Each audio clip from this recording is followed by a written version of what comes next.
आ बस कर दो। दिन दहाड़े यहाँ बैठकर चोंचे लड़ाई जा रही हैं। थू है तुम।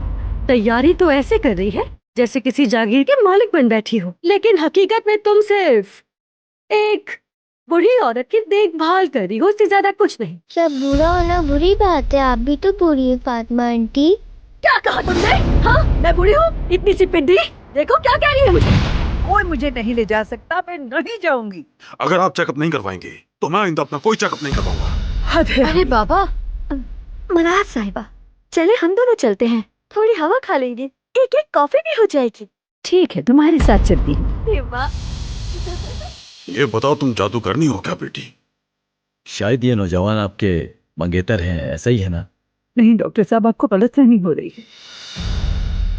चलो अब तुम लोग यहाँ खड़े हो जाओ, मैं तुम्हारी तस्वीर देती हूँ। अरे तुम यहाँ क्या कर रही हो? हटो सामने से, हटो जरा।